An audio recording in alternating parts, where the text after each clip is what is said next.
Muy bien, hermanos. Entonces, hoy no vamos a estar en el panorama del Antiguo Testamento, pero vamos a ver algo muy interesante. Y vamos a contestar a una pregunta en particular. Vamos a contestar por qué hoy en día no estamos viendo dones milagrosos. Yo creo que es una pregunta que todos en algún momento nos hemos hecho porque estamos leyendo el Nuevo Testamento o cualquier parte de las Escrituras, particularmente en el tiempo de Moisés o en algunos momentos específicos en tiempos de Elías o cuando vemos el tiempo del Señor Jesucristo cuando estuvo haciendo milagros o los apóstoles, y tal vez nos hacemos preguntas y decimos, bueno, ¿por qué en aquella época hubo una muestra de milagros y señales, digamos, extraordinarias, pero hoy en día no estamos viendo eso? Yo creo que hay que partir de tener ese punto de partida. No estamos viendo una multiservicio, no estamos viendo a paralíticos que se levantan de un momento a otro, no estamos personas y de un momento a otro empiezan a ver. O sea, si somos sinceros realmente, pues tenemos que dar cuentas de que eso no es lo que estamos viendo en nuestros días. Pero entonces surge la pregunta, ¿por qué? ¿Por qué no vemos hoy en día los dones milagrosos? Entonces, yo creo que primero tenemos que comenzar con una claridad y digamos, resolver dudas para diferentes grupos que hay en las iglesias. Y aquí no estoy hablando, por supuesto, de iglesias donde tienen perspectivas carismáticas o digamos, donde son abiertos a la posibilidad de señales milagrosas, sino que estamos hablando de dudas genuinas que pueden tener personas que están dentro de iglesias bíblicas, y particularmente pensando en un grupo como el que está hoy en día, pues gente que está en una iglesia que está aferrada a la palabra, pero a veces puede tener, digamos, preguntas, ¿sí? Entonces, ¿qué tipo de grupos encontramos comúnmente que están, digamos, con confusión acerca de esto? Bueno, la mayoría de ustedes, por la experiencia, saben que no estamos viendo dones milagrosos como en la época de los apóstoles. Por la experiencia ustedes lo pueden identificar y decir, bueno, la verdad es que leemos el Nuevo Testamento, el inicio, con hechos y con lo que sucedió con el Señor Jesucristo en los evangelios, y no vemos que está sucediendo eso, ¿sí? No estamos viendo ciegos recobrar la vista, ni paralíticos levantarse y bailar y saltar. Sin embargo, algunos de ustedes no saben la razón. Digamos que eso va a ser de ayuda para ustedes. Sienten que eso no está sucediendo, ven que no está sucediendo, pero tal vez algunos tienen dudas ahí, dicen, pero ¿por qué? Y otros tal vez piensan, bueno, de pronto lo que sucede es que nos está faltando fe. Si tuviéramos tal fe como los de aquella época, de pronto entonces estaríamos viendo lo mismo. Entonces la falla de pronto es en nosotros, en nuestra falta de fe. Pero ahí tenemos que empezar a argumentar en contra. Fueron los milagros, por ejemplo, en la época de Jesús o en la época de los apóstoles, en base a que los que recibieron aquellos milagros eran unas personas súper especiales, súper espirituales, con una fe súper potente que les dio resultado como los milagros. Y sabemos que no. Muchos de aquellos que recibieron esos milagros, la mayoría de aquellos que recibieron los milagros, un tiempo después que estuvieron diciendo, crucifícalo, crucifícalo. Esos mismos que recibieron los beneficios luego estuvieron rechazando a Jesucristo. Así que vemos que no es por la calidad de la fe de los receptores del milagro, ¿sí? Sino que es una obra que Dios estaba haciendo particularmente. Pero creo que hay otro grupo. Hay un grupo que está aquí también, en este grupo de la iglesia, que dicen, yo creo lo que dicen aquí en IBCC, que no hay dones milagrosos, que las lenguas ya han cesado, pero si alguien les preguntara en su casa, o un vecino carismático, o alguien se acerca y les preguntara, bueno, demuéstrame eso bíblicamente, no sabrían qué decir. Y para todos estos diferentes tipos de grupos es que estoy tratando de dar esta enseñanza esta noche, de que ustedes no solamente digan, bueno, pues eso es lo que creen ahí y pues yo creo que es verdad porque no lo veo, sino que ustedes puedan decir bíblicamente por qué creemos eso, por qué creemos que los dones milagrosos han cesado. Así que, ¿cuál es el propósito de esta noche? Dar una defensa del cesacionismo, pero que podamos seguir confiados en la omnipotencia de Dios y que esa omnipotencia sigue estando a nuestro favor, al favor de su pueblo. Así que repito el propósito, dar una defensa del cesacionismo y por supuesto en unos minutos voy a definir qué estoy queriendo decir con esto de cesacionismo, pero también quiero mantener algo en alto y es que ustedes y yo como parte del pueblo de Dios podemos seguir estando confiados en que la omnipotencia de Dios está a nuestro favor, ¿sí? Así que bueno, primero comencemos con ¿qué es el cesacionismo? ¿Qué es el cesacionismo? Tal vez alguno de ustedes es el término, lo está escuchando por primera vez, pero el cesacionismo es la doctrina bíblica que enseña que Dios sigue siendo omnipotente y que está involucrado directamente con el desarrollo de su pueblo y de su creación, pero al mismo tiempo enseña que los dones milagrosos dados en la época de los apóstoles y Jesucristo principalmente cesaron, puesto que cumplieron su propósito inicial. Voy a repetirlo para que todos lo podamos tener ahí claro. Y recuerden que esto es un estudio bíblico. Ustedes, la idea es que puedan estar tomando nota, estando ahí atentos. Tal vez al final podemos abrir unos minutos para algunas preguntas, ¿sí? Pero entonces, ¿qué enseña el cesacionismo? Es la doctrina bíblica que enseña que Dios sigue siendo omnipotente y que sigue estando involucrado directamente en el desarrollo de su pueblo, pero que al mismo tiempo los dones milagrosos dados en la época de los apóstoles ya cesaron. ¿Por qué? Porque ya cumplieron con el propósito inicial que tuvieron esos milagros. Entonces vamos a definir términos en esta primera parte. Primero, es importante definir el término milagro, definir la palabra milagro. ¿Y por qué es importante definir la palabra milagro?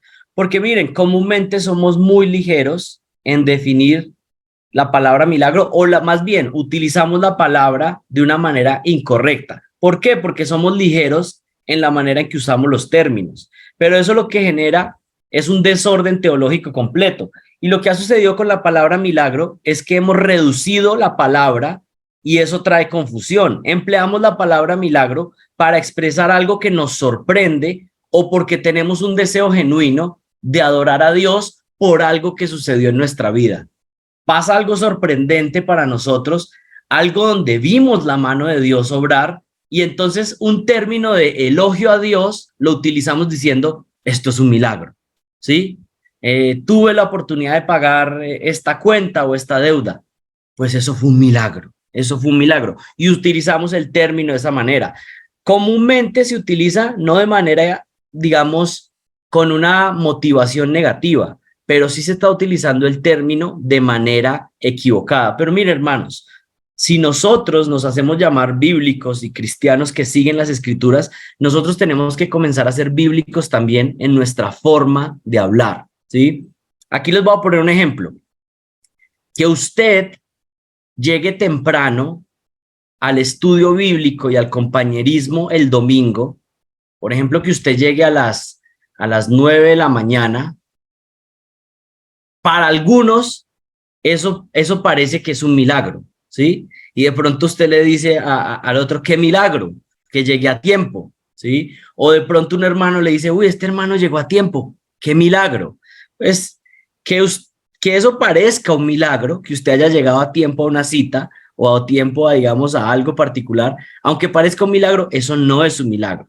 Que usted haya alcanzado a pagar todas las cuentas a tiempo, aunque parezca un milagro, eso no es un milagro. Entonces, ¿qué es un milagro? Y aquí viene otra definición. Y recuerden que es importante la definición de términos porque eso nos permite saber, pues, de qué estamos hablando. ¿Qué es un milagro? Y les doy la definición. Un milagro es un acto que ocurre fuera de los límites del orden normal o natural. Es un acontecimiento maravilloso que presenta características sobrenaturales. Un milagro es algo tan sorprendente que inevitablemente llama la atención de los que lo presencian. Un milagro comúnmente certifica que la persona que ejecuta ese milagro está capacitada por una fuerza sobrenatural. Repito la primera parte de la definición. Un milagro es un acto que ocurre fuera de los límites del orden normal o natural. Es un acontecimiento maravilloso que presenta características sobrenaturales. Y entonces ahí ustedes pueden entender el hecho de que yo haya pagado mis cuentas a tiempo, aunque fue algo difícil de pronto, aunque el Señor intervino de una manera providencial para que yo pudiera lograr ese objetivo, pues sucedió por unos medios, digamos, normales, naturales. Alguien proveyó, alguien dio un regalo, usted encontró un dinero que tenía guardado, hizo un buen negocio, pero esas son cosas que suceden naturalmente. ¿Cómo sería un milagro? Poniendo el ejemplo de pagar las cuentas. Bueno, sucedería si usted abre la billetera que estaba vacía y aparece un fajo de billetes ahí. Eso sería un milagro, algo que no tiene una explicación por medio de las leyes naturales. Así que un milagro no es cualquier cosa que nos parece sorprendente o algo donde queremos elogiar a Dios. Es algo que es tan sorprendente que inevitablemente la persona que presencia el milagro puede decir: esto no tiene explicación humana. Tiene que haber sucedido una intervención fuera de este planeta o fuera de las fuerzas naturales que tenemos para que haya sucedido esto. Esa es la definición de un milagro. Esa es la definición de la... Por lo menos si ustedes están hablando de milagros bíblicos. Es decir, cuando ustedes miran milagros en la Biblia, de lo que se está hablando es de esto, de una intervención sobrenatural que rompe las leyes digamos, de lo natural. Entonces pensemos en milagros bíblicos, digamos, para que podamos entrar, digamos, en ver lo que es un milagro desde la Biblia. Por ejemplo, Israel está por ser exterminado por los egipcios frente al mar y Dios usa a Moisés para que ponga su vara y el mar se abra en dos, se forme una columna a cada lado y el pueblo pueda pasar por el medio. Para más sorpresa aún, cuando el pueblo logra pasar por el medio del mar, luego que entran el ejército que está persiguiendo, el ejército de Egipto persiguiendo, el mar cae y aniquila ese ejército. Entonces, si ustedes empiezan a mirar, aquí no estamos hablando de una coincidencia, algo que sucedió, no, es una intervención sobrenatural que rompe las leyes para hacer algo en este mundo, pues en ese momento proteger al pueblo de Dios, pero tiene otros propósitos también los milagros, pero les voy a estar mostrando varios ejemplos bíblicos para que vean la diferencia de lo que es un milagro y lo que hoy en día muchos llaman como milagro. Aquí tenemos uno, les presento otro. Elías se enfrenta a los profetas de Baal. Hay un montón de profetas, 500 hombres ahí que están guiando al pueblo para que adore a un dios falso que es Baal. Ellos se ven muy poderosos, se ven además empoderados porque el rey los soporta, el rey y la reina malvados les soportan, les apoyan. Y Elías está solito, está solo ahí, como digamos uno fiel. Entonces Elías se enfrenta a sus profetas, él ora y la oración de Elías es clara, es dice, muestra que yo soy siervo del Dios verdadero. Ellos se ven más poderosos, la gente le está creyendo a ellos, pero demuestra quién es el Dios verdadero. ¿Y qué pasa? Cae fuego del cielo y el sacrificio que había presentado Elías es consumido completamente. Y podríamos extender mucho de lo que sucede ahí, pero Elías está tan convencido del poder de Dios que hasta redobla mojar la ofrenda para que muestre que no quede duda de quién es el Dios verdadero. Una intervención sobrenatural ante la oración de Elías, cae fuego del cielo y se quema la ofrenda. Ahora, otros ejemplos pensando en el Nuevo Testamento. Jesús toca a un leproso, una persona que tiene la piel completamente destruida, ¿sí? Que sus órganos están dañados, pero Jesús toca a esa persona y queda sano. Toca a un ciego o a un sordo y esa persona empieza a ver y a escuchar.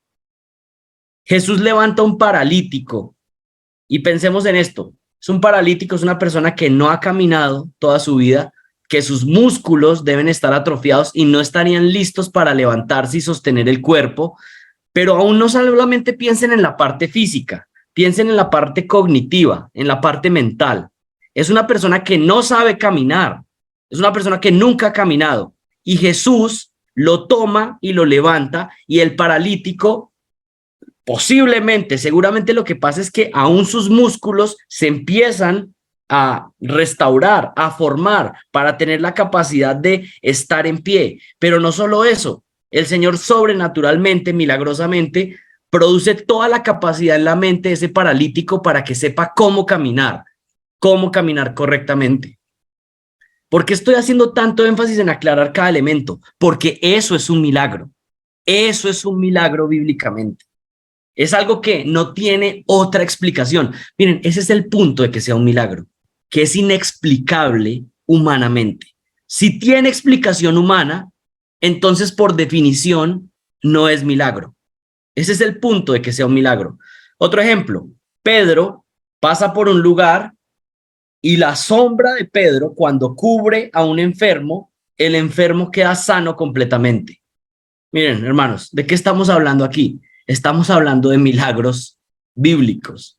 Esta es la clase de milagros que encontramos en la Biblia, ¿sí? Pero a ver, yo sé que tal vez aquí no tenemos la oportunidad de estar conversando, pero ustedes pueden ahí contestar en casa con las personas que están ahí al lado. Pregunta para ver si están entendiendo, o más bien, si yo estoy explicando bien.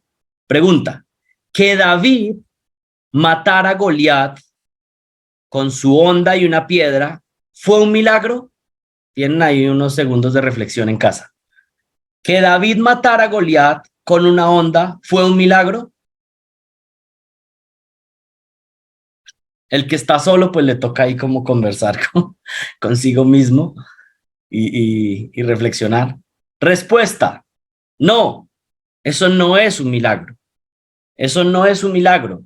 Dios ciertamente, ya empiezan a llegar los mensajes. Muy bien.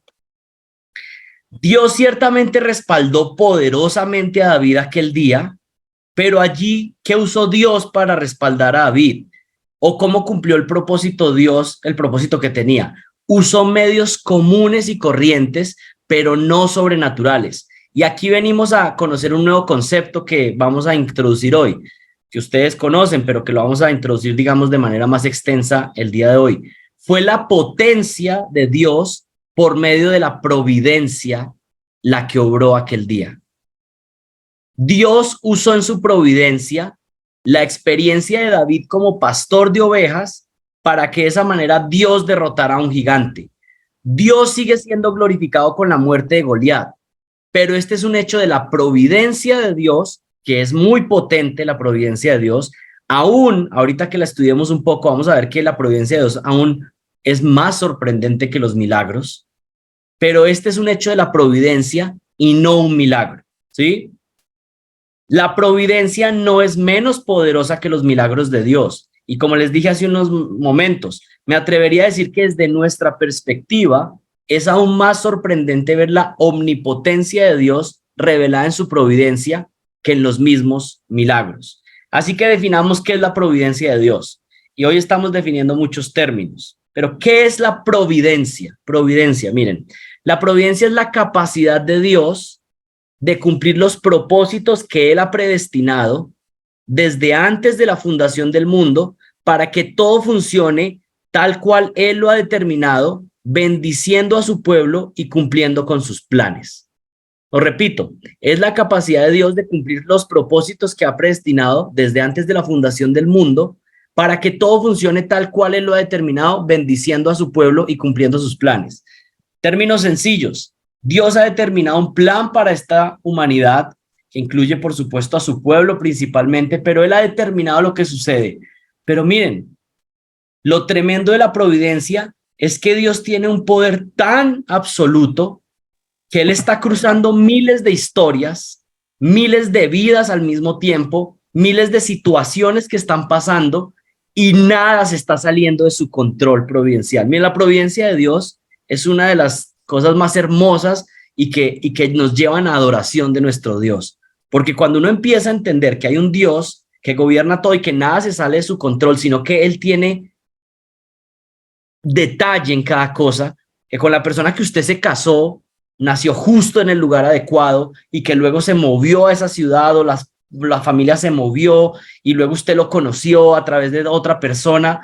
y saber que eso no fue causa del azar, sino que un Dios todopoderoso está ordenando todo, eso es parte de la omnipotencia de Dios y es aún más sorprendente que los milagros. Les leo una definición desde el catecismo de Heidelberg de la providencia. Dice así: es la fuerza todopoderosa y siempre presente de Dios, por la cual Dios sostiene en su mano el cielo y la tierra y todas las criaturas, y las gobierna de tal manera que las hojas y la hierba, la lluvia y la sequía, los años fructíferos y los estériles, la salud y la enfermedad, la prosperidad y la pobreza, de hecho, todas las cosas que nos acontecen no ocurren por el azar, sino por su mano paternal. Esa es la providencia de Dios. Dios está gobernando este universo con su mano paternal. La palabra providencia tiene una conexión con la idea de que Dios está ordenando y proveyendo todo lo que se necesita de manera detallada para cumplir con sus propósitos eternos. Es por la providencia que Dios puede decir con confianza en Romanos 8:28 que para los que le aman, todas las cosas cooperan para bien. Si él no tuviera un control de todo lo que está sucediendo, entonces, ¿cómo podría garantizar Dios que todo lo que sucede para sus hijos es para bien? Si él no tiene el control, si nosotros simplemente somos algo que puede salir de control, de su control, o somos parte solamente del azar. Pero lo que enseña esta doctrina de la providencia es que él determina todo.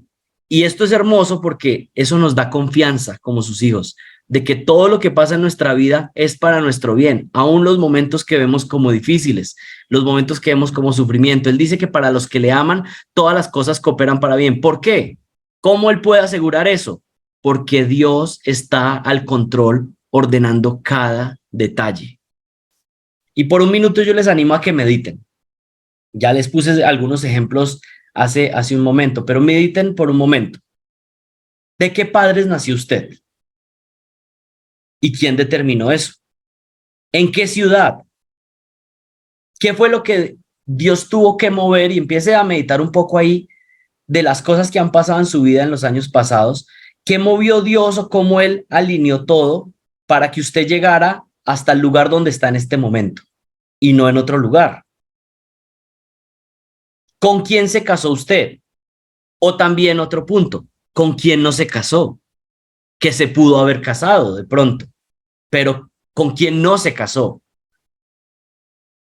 ¿Qué ha acontecido en su vida tanto agradable como doloroso para que usted sea la persona que el Señor ha formado? ¿Qué experiencias religiosas tuvo usted antes para llegar a lo que está entendiendo hoy acerca de la Biblia y de Dios? ¿Cómo llegó usted a salvación?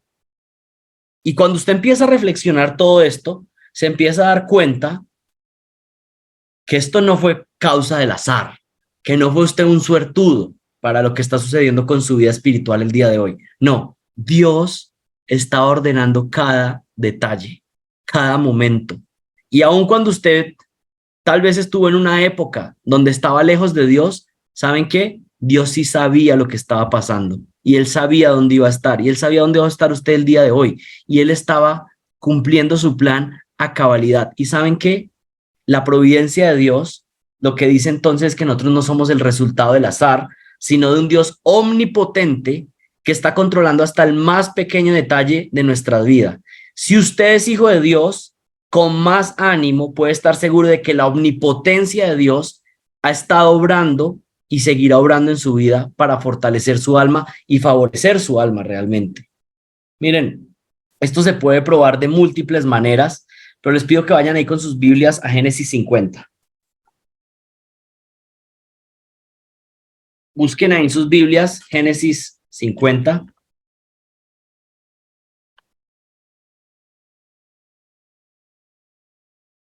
Y miren el versículo 20. Estamos en el último capítulo de Génesis. Y miren con atención el versículo 20. Y ustedes pueden tal vez subrayar ahí las palabras claves, pero miren lo que dice el versículo 20. Ustedes pensaron hacerme mal, pero Dios lo cambió en bien para que sucediera como vemos hoy y se preservara la vida de mucha gente. Creo que Reina Valera dice que ustedes pensaron hacerme mal, pero Dios lo tornó para bien. Pues les voy a contar algo. Esa palabra que aparece ahí, ustedes pensaron, pues por supuesto en el contexto, creo que la mayoría conoce el contexto, pero lo que está hablando es José diciendo, bueno, ellos pensaron hacer mal, pero Dios hizo bien, ¿cierto? Pero miren, algo muy interesante ahí en Génesis 50:20. Esa palabra ustedes pensaron y la que luego aparece lo tornó o cambió, o como dice aquí las Américas, lo cambió, sí. Esa es la misma palabra en el original. En la traducción en español tenemos dos palabras diferentes, pero en el original no dice, vosotros pensaste hacerme mal, pero Dios lo tornó. ¿Saben qué dice en el original? Lo que está diciendo es la misma palabra, es ustedes pensaron hacerme mal, pero ¿saben qué? Dios siempre pensó hacer el bien. Ustedes cuando me vendieron estaban pensando hacerme mal, pero Dios siempre estaba pensando hacer el bien. ¿Y por qué esto es importante? Y porque aquí es importante mirar la palabra y que es la misma palabra. Ustedes pueden hacer una búsqueda cualquiera en internet y ver que es la misma palabra. Pensar y tornó. Claro, la traducción nos da una idea, pero yo creo que nos da una idea incorrecta. Porque ¿qué significa que tornó? Ustedes pensaron hacerme mal y Dios en el camino dijo como, voy a ver cómo vuelvo esto para bien. Eso no es lo que dice el texto. Lo que dice el texto es, ustedes siempre pensaron hacerme mal con esto, pero desde la perspectiva divina, Dios siempre tenía el plan claro desde el momento, desde el primer momento. Esto no se salió de control. No es que esto se salió de control y Dios va a ver cómo lo tuerce para que se vuelva de bendición. Eso no es, ¿sí? La palabra tornó o lo encaminó en el original son la misma palabra exactamente con pensasteis. ¿Qué quiere decir esto? Que si entendemos este versículo correctamente, podemos afirmar la doctrina de la providencia de Dios en nuestra vida, ¿sí? ¿Por qué menciono la providencia? Y yo sé que comencé hablando de los milagros y voy a terminar hablando de los milagros, pero porque hay algo que yo no quiero que suceda en sus vidas. Y es que la doctrina del cesacionismo les haga pensar ni por un segundo de que Dios no está obrando en nuestra vida poderosamente. O que qué tristeza que nosotros no podemos experimentar los milagros que experimentaron los apóstoles. Y que nosotros tal vez somos unos creyentes de segunda categoría y que tal vez hubiera sido mejor experimentar eso. Miren, lo que estamos viendo en este momento es que la omnipotencia de Dios está presente en nuestra vida en cada segundo, en cada momento, dirigiendo sus planes de manera perfecta. No es que hubiera sido mejor vivir en tiempo de los apóstoles teniendo milagros aquí o allá, o que pensar que Dios es un Dios distante que nos involucra en nuestra vida. No, nosotros podemos tener confianza de que Dios está al control poderosa y soberanamente. Y miren, no solamente con la providencia, sino con el control de todo este universo. Dios no solo se manifiesta con milagros, realmente todo lo que hace Dios desde nuestra perspectiva pues es omnipotente. ¿Quién mantiene los planetas alineados? ¿Quién puso la distancia del Sol de la Tierra de la manera perfecta para que no nos congelemos ni para que seamos completamente tostados si estuviera más cerca? Bueno, es Dios. Y todo eso muestra su poder, es lo que dice Hebreos 1:3. Jesucristo sostiene el universo con el poder de su palabra. Así que no dejemos que ideas vengan a nuestra mente y decir como, ay, qué tristeza, es que nosotros no podemos experimentar el poder de Dios como otros sí lo han experimentado. Miren, nosotros tenemos toda la confianza de que nuestro Dios está involucrado y está cuidando cada área de su vida. Lo que está pasando en su vida en este momento, por difícil que sea, quiero decirle algo, no se ha salido del control de Dios. Más bien, Dios lo ha determinado y te está haciendo bien para tu alma si tú eres un hijo de Dios. Puedes tener esa confianza, puedes descansar. Ahora sí, voy a pasar el resto del tiempo probándoles bíblicamente por qué creemos que los dones milagrosos no están vigentes en nuestros días. Por medio de varias claridades. Claridad número 1. Los dones milagrosos no siempre han estado presentes en medio del pueblo de Dios. Claridad número 1. Los dones milagrosos no siempre han estado presentes en medio del pueblo de Dios. Hay una falsa concepción de que el pueblo de Dios siempre ha estado acompañado por milagros, pero eso es inexacto. Pregunta para ustedes ahí en casa. ¿Todos los hombres de la Biblia hicieron milagros? ¿Todos los hombres de la Biblia hicieron milagros? Respuesta, no. Y sé que hay algunos que me están ahí contestando por el chat. Muy bien, esto está interactivo y todo. Pregunta, ¿qué milagros hicieron Adán y Eva? No tenemos registro de milagros. Pregunta, ¿qué milagros hizo Abraham? Y miren que esto empieza como a cambiar como perspectivas, porque antes, no, pues todos hacían milagros, ¿sí? No, pues no es lo que nos dice la Biblia. ¿Qué milagros hizo David? Salomón no hizo milagros, o al menos no tenemos registro. Algunos profetas hicieron milagros, pero muchos otros no hicieron milagros o no tenemos registro de eso. Juan el Bautista, no tenemos registro de que haya hecho milagros. Así que si resumimos quiénes hicieron milagros en los tiempos de la Biblia, vemos que han sido unos periodos cortos, ¿sí? ¿Quiénes? ¿En qué épocas? Tenemos el tiempo de Moisés y Josué y algunos de los jueces, ¿sí? Con algunas señales milagrosas. Tenemos el tiempo de Elías y Eliseo, junto con algunos profetas, pero no todos. Y tenemos el tiempo de Jesús y los apóstoles. Así que tenemos 3 secciones de tiempo. La Biblia es mucho más amplia en extensión de tiempo, pero tenemos 3 temporadas donde principalmente hay una exposición fuerte de milagros.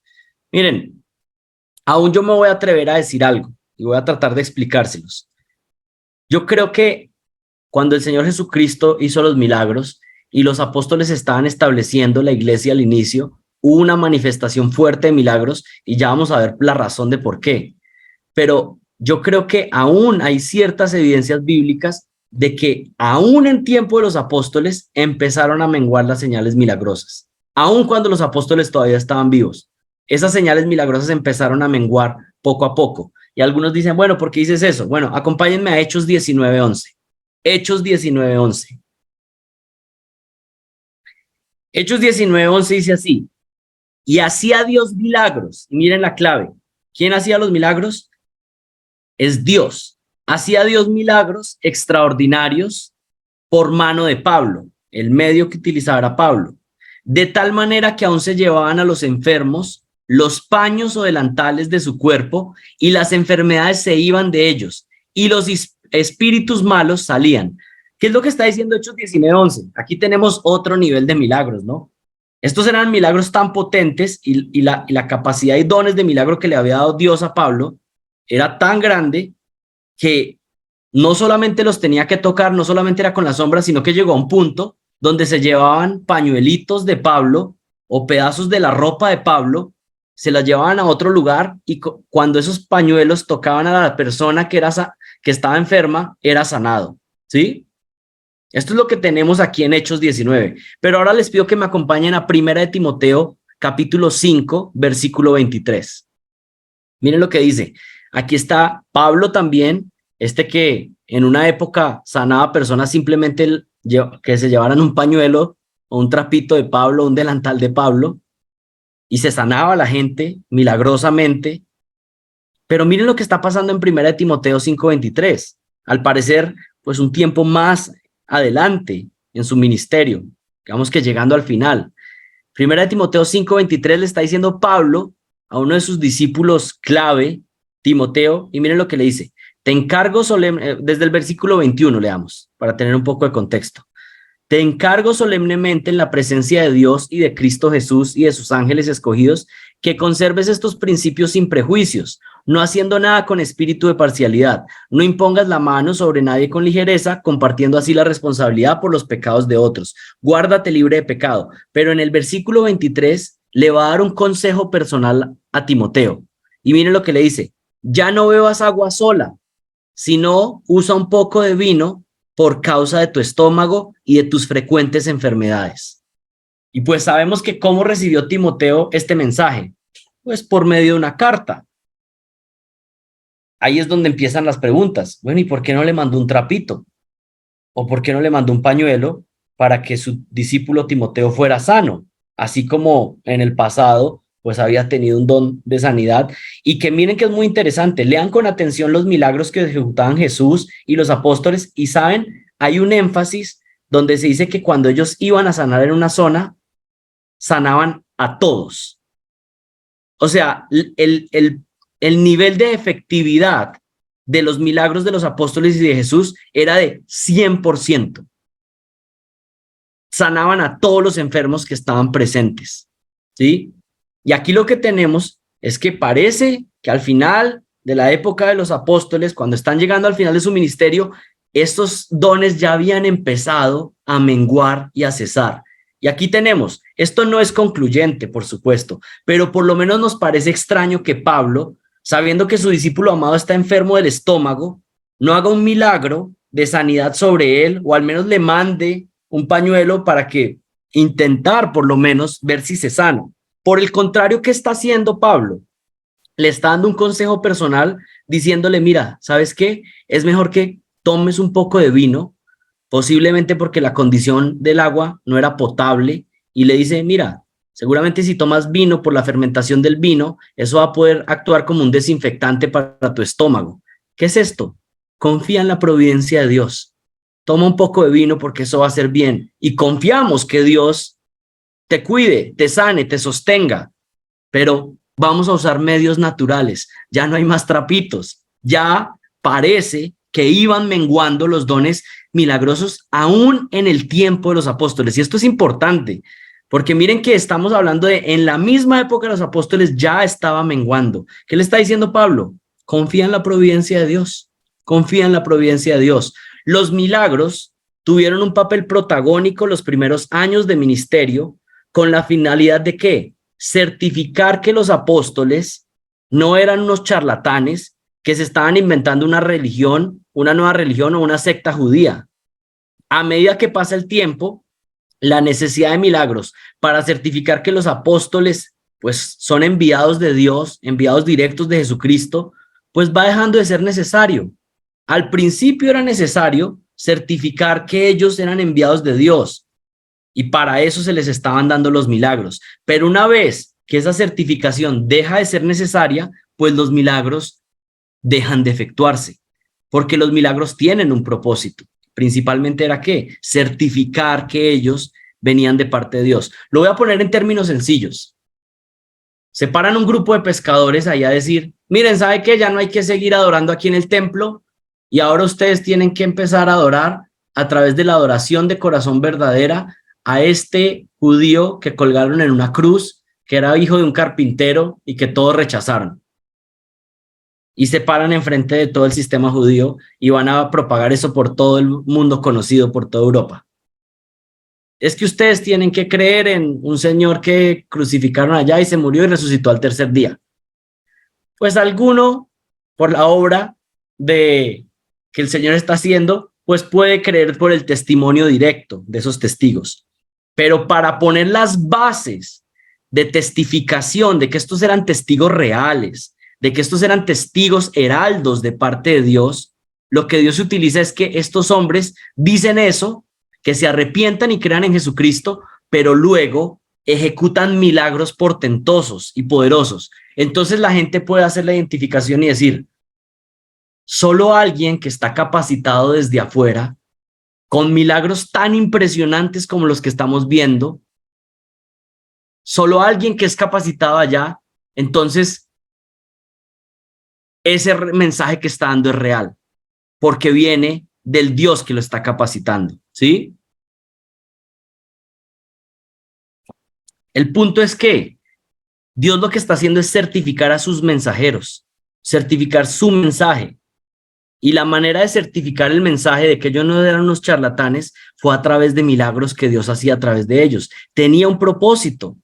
El propósito de los milagros nunca ha sido, a ver, hagamos aquí milagros, a ver si todos nos ponemos contentos. Nunca ha sido eso. Siempre ha sido certificar a sus hombres. ¿Quiénes son? En contraposición y por supuesto dando un mensaje, digamos, nuevo, una revelación nueva. Eso es muy importante. Los apóstoles estaban escribiendo el Nuevo Testamento, hermanos. Y si no eran certificados por medio de milagros, pues ¿por qué las personas o la primera iglesia tendría que tener toda su confianza pensando que es un mensaje que viene de parte de Dios?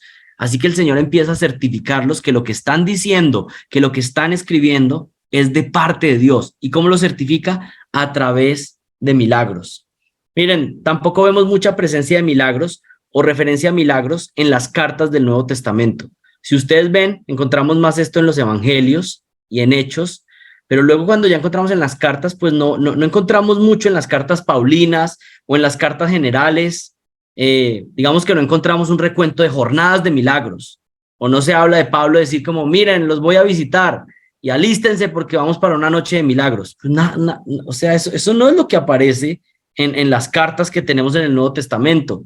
Espero visitarlos pronto para poder tener noche de sanidad y milagros. Eso no aparece en las cartas del Nuevo Testamento y sería, digamos, lo más normal si ese fuera el punto o el fundamento del ministerio de ellos. En el momento en que esa certificación dejó de ser útil, pues los milagros fueron menguando. Lo que encontramos es que al final del tiempo de los apóstoles, encontramos a los apóstoles ya no ejecutando tantos milagros, sino confiando y descansando en la providencia de Dios. Un versículo para que tomen nota, tercera de Juan 1:2. El anciano, al amado Gallo, a quien yo amo en verdad. Amado, ruego que seas prosperado en todo, así como prospera tu alma y que tengas buena salud.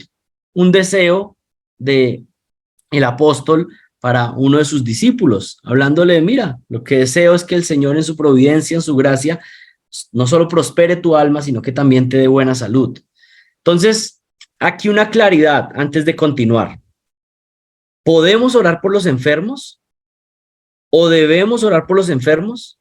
Si ya no hay dones de milagros de sanidad, entonces tenemos que orar por los enfermos. Miren, respuesta, claro que podemos, y no solo podemos, sino que debemos orar por la salud de nuestros hermanos enfermos y oramos con fe y oramos con perseverancia para que Dios en su providencia y con su poder actúe de manera favorable sobre nuestra petición. Y Santiago 5, del 14 al 15, habla muy claro de esto, que debemos orar, que si alguien está enfermo puede ir a que los ancianos oren por él. Pero ¿qué oramos? Oramos que Dios use los medios que Él quiera, de su manera providencial, que ya vimos que también es poderosa, que Él use que los médicos den el diagnóstico indicado, que den un diagnóstico correcto, que la medicina en la providencia de Dios actúe de manera correcta, de manera adecuada, que el Señor en lo que Él quiera determinar, pues favorablemente obre en la salud de nuestros hermanos y oramos con fe, oramos por la recuperación de los enfermos genuinamente y con insistencia. Pero miren, cuando tenemos los milagros del Nuevo Testamento, no estamos viendo eso. Lo que estamos viendo es que Pedro llega y dice, levántate, ¿sí? Lo que estamos viendo es que pasa la sombra y queda sano.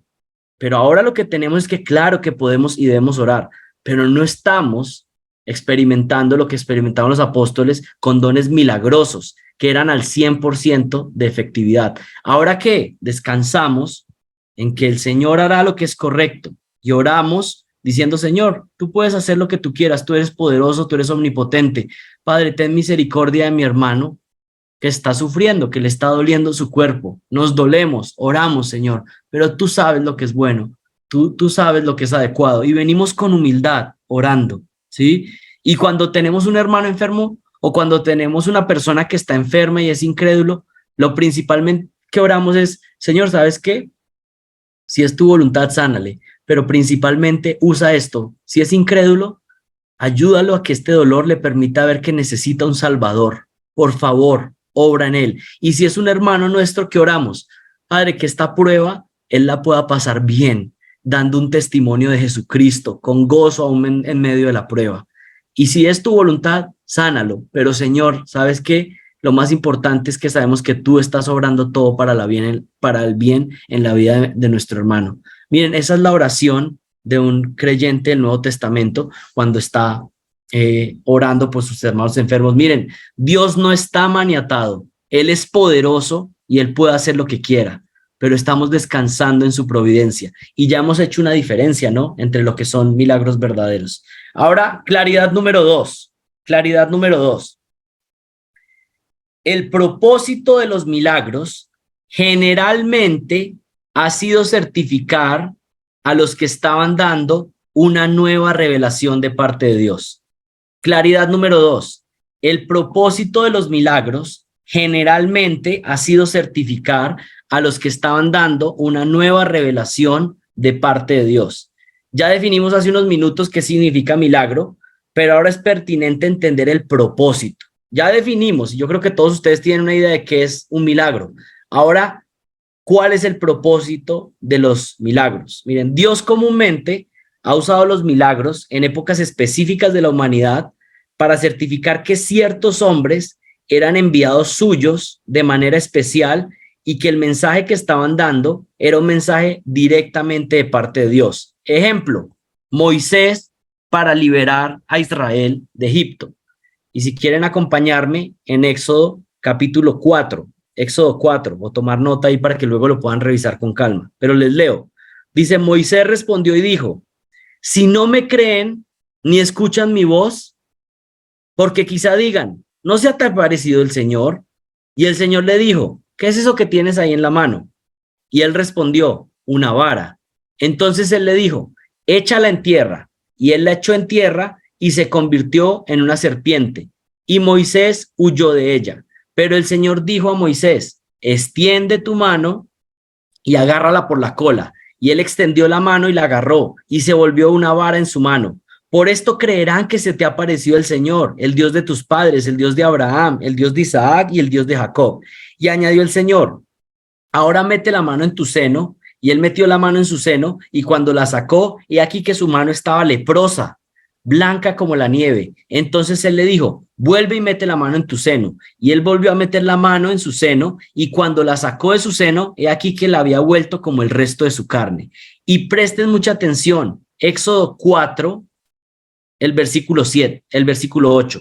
Y acontecerá que si no te creen, ni obedecen al testimonio de la primera señal, quizá crean el testimonio de la segunda señal.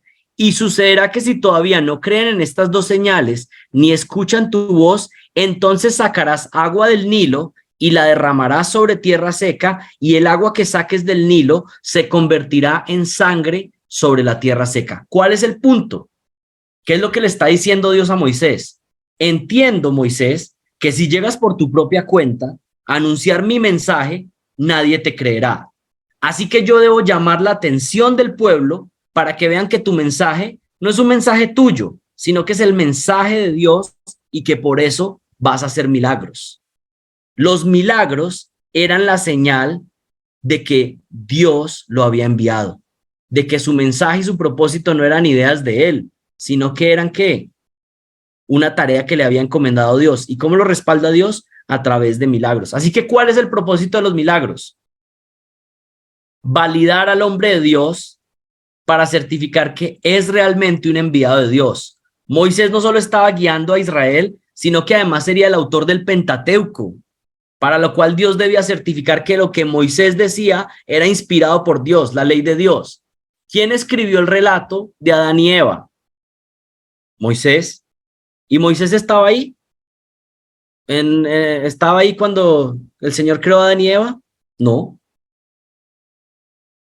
Dios sabe lo que está sucediendo. Está inspirando a Moisés para que dé esa revelación. Pero ¿quién va a creer a su mensaje? No solo de liberar a Israel, sino también de darles la ley, el relato de la creación, los primeros 5 libros de la Biblia, que son claves en la creencia judía, pero también para el resto del cristianismo. Pues ¿cómo iban a creer? Pues Dios lo certificó a través de milagros, milagros poderosos que todos conocemos. Usted no ha leído la Biblia, por lo menos se ha visto las películas de los milagros que hacía Moisés. Así que el Señor ha probado a sus siervos, aquellos que están dando un mensaje, lo prueba a través de milagros. Eso es lo que el Señor ha hecho. Pensemos en otro tiempo, en tiempos de turbulencia y mucho engaño, donde los falsos profetas se multiplican. Dios, al ver a su pueblo tan perdido, va a certificar un hombre clave. Certificar a ese hombre clave era poderle mostrar al pueblo quién era el Dios verdadero. ¿Cuándo sucede esto? En tiempos de Elías. El pueblo de Israel estaba alejándose completamente. Elías era la minoría en contra de cientos de profetas de Baal. Era despreciado por el rey, humanamente estaba en inferioridad y Dios quiere hablarle a su pueblo y sacarlo del engaño, pues las multitudes estaban siguiendo a Baal. ¿Qué hace Dios para certificar a Elías? Pues Elías profetiza y él lo certifica a través de milagros. En el primer libro de Reyes, capítulo 18, versículo 36, dice lo siguiente: y sucedió que a la hora de ofrecerse el sacrificio de la tarde, el profeta Elías se acercó y dijo: oh Señor, Dios de Abraham, de Isaac y de Israel, que se sepa hoy, preste atención a esto, que se sepa hoy que tú eres el Dios en Israel y que yo soy tu siervo y que he hecho todas estas cosas por palabra tuya. ¿Qué está diciendo Elías? Dios, por favor, certifica que yo no soy un charlatán más, pero no para mi propio orgullo, no para que la gente diga, ah, qué profeta tan potente, sino porque tu pueblo se está yendo engañado. Bendice este ministerio para que se pruebe quién es el Dios verdadero. Y eso es tremendo. Ese pasaje en Reyes es impresionante porque Elías no está haciendo esto para su propio orgullo. Lo que está diciendo es: demuestra quién es el Dios verdadero porque tu pueblo está yendo engañado. Versículo 37 le dice: respóndeme, oh Señor, responde para que este pueblo sepa que tú, oh Señor, eres Dios y que has hecho volver sus corazones. Entonces, ¿qué pasó? Cayó fuego del Señor, consumió el holocausto, la leña, las piedras y el polvo, y lamió el agua de la zanja. El Señor probando quién es el Dios verdadero a través, por supuesto, de su profeta. Lo mismo sucedió en tiempos de Jesús, en tiempos de los apóstoles. Jesús está condenando el sistema religioso judío que se ha convertido en cueva de ladrones. Además, es un hijo de un carpintero que aparece en Israel diciendo que es el Hijo de Dios y que ha compartido la gloria con Jehová desde la eternidad. O sea, pongámonos en el papel. Usted está ahí en Israel, es un judío que conoce las escrituras, sabe quién es Jehová, y de repente aparece un hombre, es un carpintero que vivió una vida normal antes de comenzar su ministerio terrenal en la edad adulta, porque eso es importante. Jesús no es que la gente piensa que Jesús, cuando estaba jugando escondite con los amiguitos, se desaparecía y hacía milagros. No, eso no es como vivió Jesús su vida. Jesús, hasta que llegó a su punto donde hizo el milagro de convertir el agua en vino, que es como tal vez parte de su inicio ministerial público o uno de los eventos claves. Antes de eso, la vida de Jesús fue como un hombre común y corriente. No es que estuvo ejecutando sus milagros aquí y allá. Por eso las personas, por eso la misma familia no podía entender. Les parecía es tan impresionante que María, aún experimentando todo lo que había experimentado, es posible que después de 30 años María hasta tuviera dudas, porque decía como, bueno, pues yo lo vi como ya normal. Obviamente un hombre santo, puro, sin pecado, pero no alguien sorprendente que es Jehová mismo hecho hombre. Pero en el momento en que el Señor va a dar testimonio de que Él no solamente es un hombre cualquiera, un profeta más o un maestro más, empieza a ejecutar sus milagros. ¿Para qué? No para hacer un show, no para reunir gente. ¿Para qué? Para certificar que Él mismo es Dios. ¿Cómo podrían identificar que sí es el Mesías prometido por el Padre? Bueno, varios versículos. Juan 5:36 dice: mas yo tengo mayor testimonio que el de Juan, porque las obras que el Padre me dio para que cumpliese, las mismas obras que yo hago, dan testimonio de mí, de que el Padre me ha enviado. Mateo 8:26, Jesús en medio de una tormenta, que está casi rompiendo un barco, llega y le dice al viento y al mar y les dice que se aquieten, que se calmen. Y el mar y el viento le obedecen. ¿Y saben qué pasa con los discípulos? Se empiezan a preguntar, ¿quién es este que aún los vientos y el mar le obedecen? Este no es cualquiera. Él no es uno más. Es más, quedan espantados. A veces se doblegan ante él, al ver su poder. Pero en Hechos 2:22 hay algo clave, porque miren lo que dice: varones israelitas, escuchad estas palabras. Jesús el Nazareno, varón confirmado por Dios entre vosotros. ¿Y cómo fue confirmado? Con milagros, con prodigios y señales que Dios hizo en medio vuestro a través de él. Hechos 2:22. La manera en que Jesús fue confirmado fue a través de estos milagros y prodigios. Pero además de eso, escoge a 12 hombres comunes y corrientes, pescadores, recaudadores de impuestos, gente normal. No eran los filósofos, no eran los sabios ni los rabinos de la época. Y escoge a estos hombres comunes y corrientes para que establezcan la iglesia cristiana y proclamen el evangelio hasta lo último de la tierra. Pero miren, algo con mucha atención. ¿Qué hicieron estos apóstoles además de poner las bases de la iglesia del Nuevo Testamento y la iglesia como la conocemos? Escribieron el Nuevo Testamento. Estaban escribiendo los textos sagrados que se unirían al Antiguo Testamento y completarían el canon de las Escrituras. Entonces, ustedes ya han ido viendo un recuento. ¿Ustedes qué se imaginan que va a hacer Dios con un grupo de pescadores que van a dar una nueva revelación y que le van a dar instrucción al pueblo de Dios acerca de qué es lo que Dios está diciendo, de cómo ahora deben adorar al Dios verdadero? ¿Qué creen que va a hacer? Pues ya hemos visto la manera en que Dios actúa. Lo va a hacer certificándolos por medio de milagros. ¿Qué nos ha mostrado Dios de cómo actúa en estos casos? Certifica a estos hombres con milagros para que prueben que su mensaje viene directamente de parte de Dios. Y un versículo clave para entender el propósito de los milagros es Hebreos 2, del 3 al 4. Y si usted todavía está teniendo dudas, tome apunte de estos versículos y estúdielos. Mire lo que dice Hebreos 2, del 3 al 4.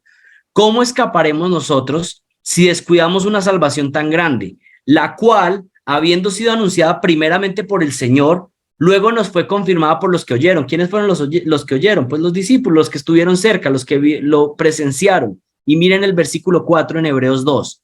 Testificando Dios juntamente con ellos, con señales y prodigios y diversos milagros y repartimiento del Espíritu Santo según su voluntad. ¿Qué es lo que está diciendo Hebreos 2, del 3 al 4?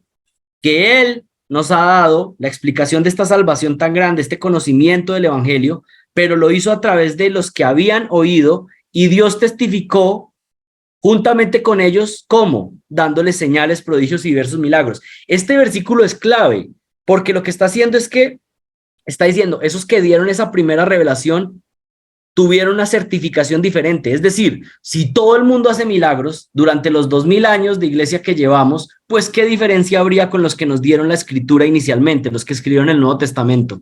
El punto es que con ellos hubo algo particular y fueron testificados a través de milagros. ¿Por qué? Porque estaban escribiendo el Nuevo Testamento. Lo que usted tiene ahí en sus manos puede tener confianza porque Dios testificó a través de milagros y prodigios a esos que dieron este libro.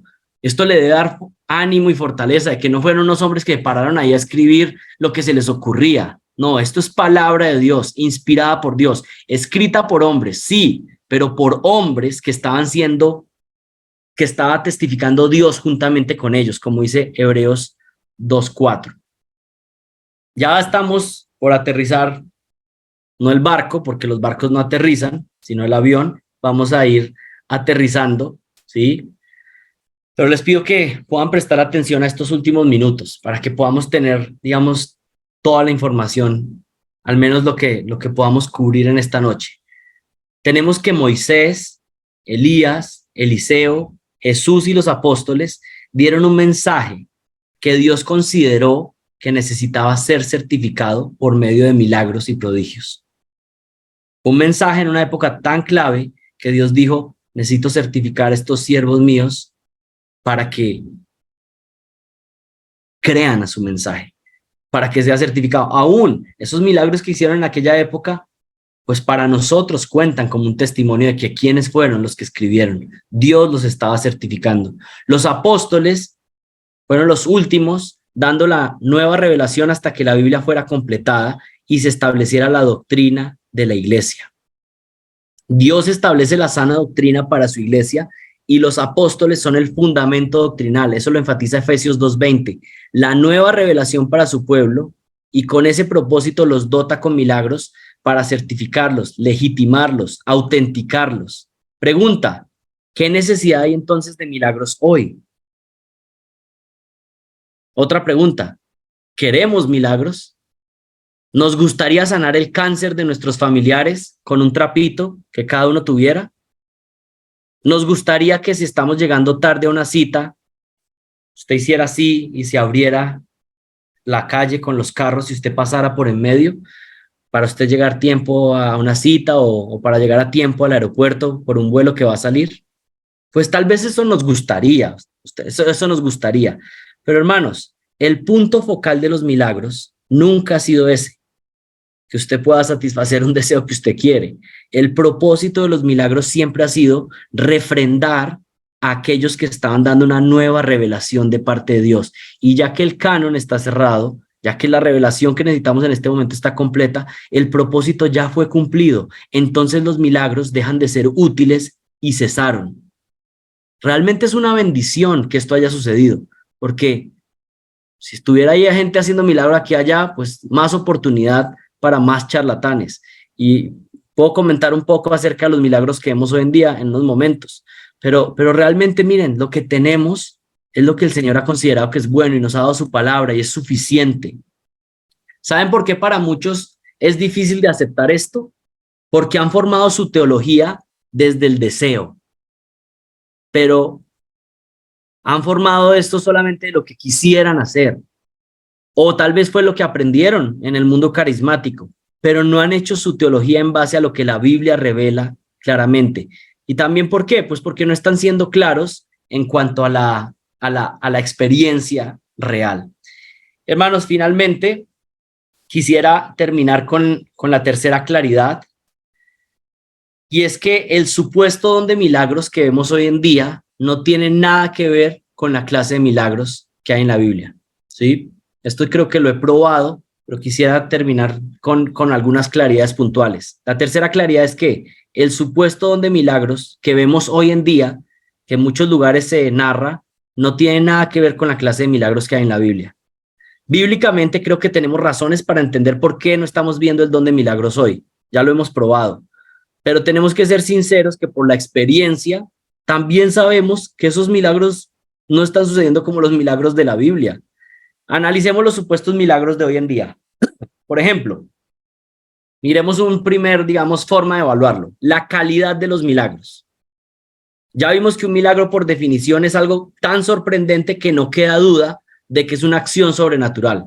Lo voy a decir en términos sencillos. Si hay duda de que algo es un milagro, entonces por definición eso no es milagro, ¿sí? Porque el punto del milagro es que sea tan sorprendente que no quede duda de que realmente es un milagro. Ese es justamente el punto de los milagros.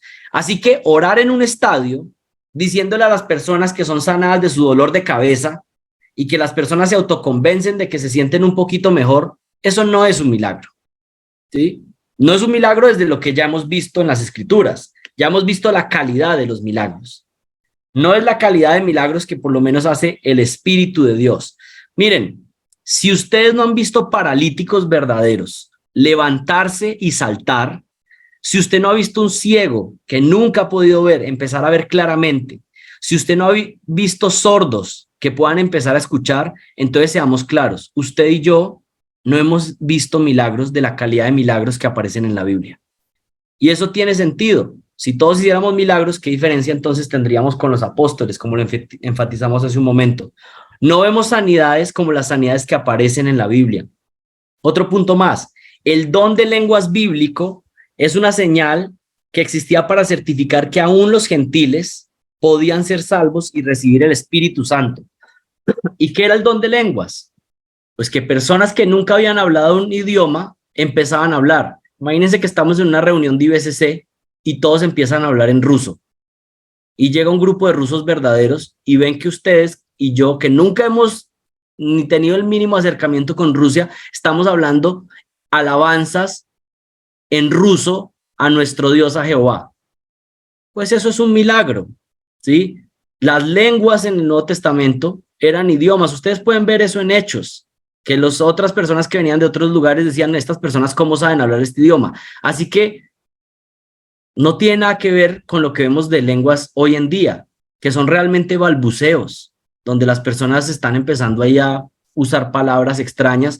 Y miren, si hacen una investigación, más profunda, esos fenómenos de personas repitiendo palabras extrañas y todo, esos son fenómenos que suceden en algunos grupos que practican brujería y santería y religiones oscuras, aún en otros pueblos, ¿sí? Y pasan sucesos similares a los que suceden en supuestas iglesias cristianas el día de hoy.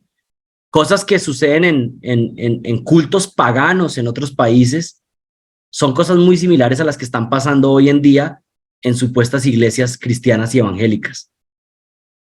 Si pensamos en el don de profecía en nuestros días, pues también es una muestra de que es falso, porque la Biblia está completa. Si nosotros necesitáramos una profecía o sueños de alguien, ¿qué quiere decir eso?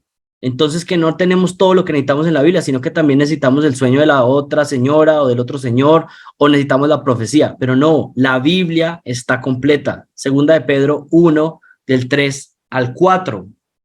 Pero miren, también es falso porque esas profecías que se ven hoy en día más bien parecen adivinación.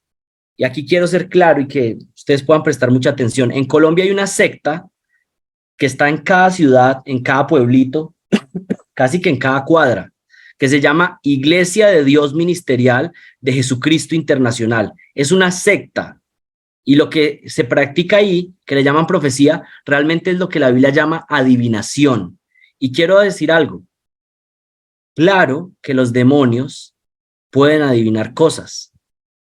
Y la idea de justamente estas señales falsas es engañar a más personas porque se aferran a eso. Y claro, los demonios no pueden hacer lo que Dios puede hacer. Pero claro que los demonios pueden saber cosas. Son sabios, son inteligentes. Pueden predecir cosas porque conocen el sistema humano. Pueden ver lo que está pasando.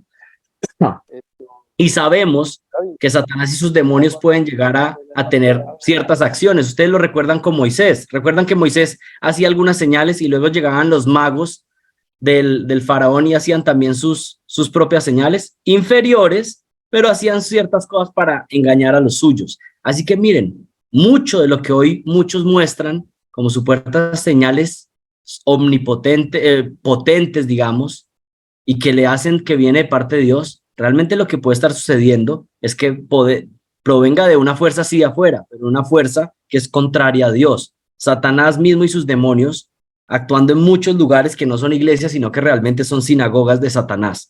Y esto es serio, esto es serio. Miren, además, cuando no se está hablando de adivinación, pero le hablan de profecías, y yo no sé si ustedes han estado en este tipo de círculos, algunos tal vez han experimentado esto, pero muchas veces muchas de esas profecías que le dicen a la gente realmente son blasfemias demoníacas. Yo les voy a contar una experiencia personal. Hace casi una década atrás, en un lugar donde yo estuve, se acercó uno que llevaron ahí, que era el profeta, y me dice lo siguiente: el Espíritu del Señor Dios vendrá sobre ti y serás ungido para liberar a los cautivos. Miren, eso en ese momento sonó bonito, pero eso era una blasfemia. Y solo después de los años, cuando yo estaba estudiando la Biblia y vengo y estudio Isaías 61 y veo que eso que supuestamente el profeta estaba diciendo era una profecía para el Mesías, apuntando a nuestro Mesías glorioso, el Señor Jesucristo. Pero eso es lo que se la pasan haciendo estos, diciéndole aquí a esto, aquello, allá, mintiendo. En el mejor de los casos, charlatanes. En el peor de los casos, demonios propagando sus doctrinas de demonios y diciendo blasfemias. Miren, esto tiene que producir en nosotros saber que allá afuera, en esta ciudad en Cali, hay miles de personas engañadas. Hay miles de personas que les están engañando, mintiendo, blasfemando a nuestro Dios. A veces hablamos de los carismáticos y de lo que hacen y a veces produce risas porque a veces son cosas tan tontas, pero ¿saben qué? Producir lágrimas, dolor, porque están engañados y están engañando a miles. Y miren, nosotros a veces, como lo decía el domingo, estamos dormidos, ¿sí? Pero necesitamos estar proclamando la palabra porque a la gente le están engañando. Y lo peor de todo, los están engañando en el nombre de Jesucristo. En el nombre de Jesucristo. No solamente la calidad de los milagros, pero los agentes de los milagros. Es decir, esas personas que están ejecutando los milagros también nos deberían dar una señal. ¿Quiénes son los que están ejecutando milagros hoy en día?